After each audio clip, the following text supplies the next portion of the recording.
Dry fruit vanilla cake కోసం సన్నగా తరిగిన బాదము, జీడిపప్పు, కిస్మిస్లు, tutti frutti red green colour, సన్నగా తరిగిన చెర్రీస్, సన్నగా తరిగిన ఖర్జూరాలు తీసుకొని 1 స్పూన్ మైదాను తీసుకొని ఇలా కలిపి పక్కన పెట్టుకోండి.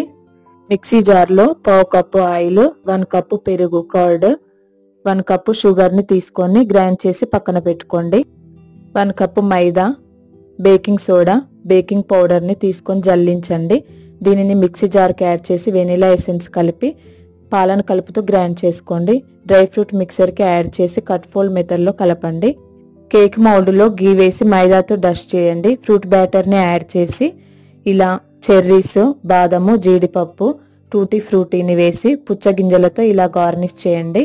దీనిని శాండ్ కానీ సాల్ట్ కానీ ఇలా గిన్నెలో వేసి స్టాండ్ పెట్టి కేక్ మౌల్డ్ని పెట్టి 45 మినిట్స్ సిమ్లో ఉడికించండి. అంతే.